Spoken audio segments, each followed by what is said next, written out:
So ya balik lagi dengan mikrofon ini yang gue pegang ya, karena gue tadi nyobain di sini di video yang kemarin gue nyobain mikrofon gue tempel gitu ya, dan ternyata gak terlalu enak, plus agak cempreng dikit ya, jadi gue nggak lanjutin. Kayaknya topinya harus hitam deh, sorry. Oke, nah ini baru cukup ya. Mungkin lo bisa lihat gue secara pribadi tampilan gue pakai jaket, bukan jaket, gue pakai kemeja yang dibeliin tepatnya oleh perempuan gue, dan gue seneng, gue happy pakai kayak ginian karena bikin gue lebih kurus. Karena seperti yang lu lihat beberapa minggu ke belakang gue kan ya bikin video gitu ya, dan lu bisa lihat perbandingannya sama sekarang lah. Gue akan tampilin beberapa. Ini nih di double chin gue nih, di chin gue udah jadi double gitu, jadi double chin. Jadi kayak gue stres, gue banyak makan, gue habisin waktu gue untuk banyak makan, gue berhenti ngerokok, dan pada akhirnya si mulut ini yang tadinya gitu kan, gue alihin ke makanan seperti biasa. Kalau orang nggak ngerokok, kalau orang berhenti ngerokok, pada akhirnya mereka akan ganti ke makanan gitu. Jadi mereka akan gendut. Ya, gue mungkin kayaknya naik 2, 3, 4 kiloan, tapi naiknya tuh nggak ke semua badan gitu, kayak cuma di sini di leher, kayak cuma di badan, di perut jadi buncit, nyebelin gitu kan. Gue jadi kayak bapak-bapak gitu, tapi ya udahlah. Oke, yang gue mau bahas hari ini adalah tentang debat capres sebenarnya. Debat capres yang mau dimulai hari ini di jam 7 seperti biasa, yang mana ini akan sangat-sangat jadi nggak terlalu penentuan lah ya, kayak perempat final mungkin, hampir ke semifinal karena ada 3 lagi kan. Jadi kita akan melewati 3 tahap, yaitu adalah tahap pertama yang hari ini 7 Januari 2024 adalah tahap perempat final debat capres doang. Prabowo lawan Anies, Anies lawan Ganjar, Ganjar lawan Prabowo, segala macamnya. Setelah itu kita masuk ke semifinal yang diwakili oleh debat cawapresnya, yaitu adalah Imin ya, Caimin, Gus Imin melawan Gibran, Gibran melawan Mahfud, Mahfud melawan Imin, dan segala macamnya. Setelah itu baru kita masuk ke ronde penentuan, yaitu adalah final, yang mana itu akan diselenggarain kalau nggak salah beberapa minggu sebelum pemilihan umum. Dan gue sampai hari ini masih belum tahu harus milih siapa.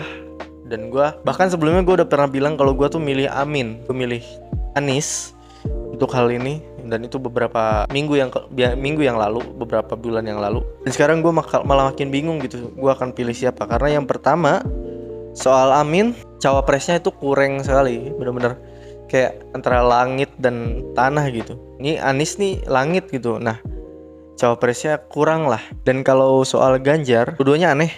Jujur aja buat gue dua-duanya aneh, dan gak bisa menarik hati gue untuk bisa milih mereka. Karena positioning mereka aja udah gak jelas gitu. Karena mereka katanya pengen ngelanjutin Jokowi, tapi pengen ada perubahan tapi pengen ngelanjutin Jokowi, dan aneh lah positioningnya. Dan kalau Prabowo, jujur aja gue nggak terlalu menginginkan beliau untuk bisa menjadi presiden di Indonesia, karena seperti yang lo tahu, Prabowo mungkin sekarang diolah, diadonin gitu ya, dengan cara gemoy-gemoyannya gitu, dengan cara terlihat baik, gue gak bilang Prabowo jahat, tapi Prabowo lagi diadonin untuk bisa terlihat oleh publik jadi lucu, jadi gemoy, jadi gak marah-marah gitu. Yang seperti lu tahu beberapa periode sebelumnya kan, 2019, 2004, lu bisa lihat betapa emosinya dia tuh gak stabil sama sekali. Emosi beliau, Prabowo, benar-benar gak stabil sama sekali, meledak-ledak dan segala macamnya. Dan sekarang brandingannya diganti menjadi gemoy, menjadi lucu. Gue nggak lihat sama sekali kegemoyannya tuh di mana.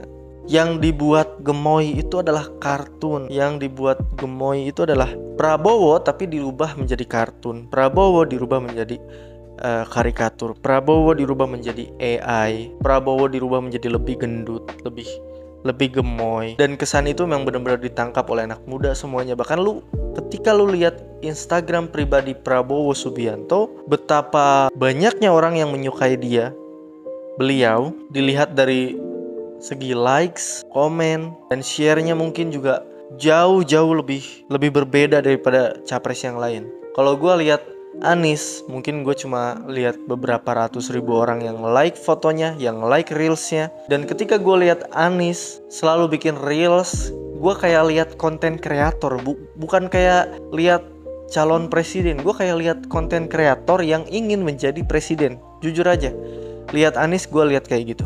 Lihat Ganjar mirip-mirip, tapi kelasnya jauh lebih baik. Dan dari segi likes, komen, Ganjar dan Anies mirip-mirip.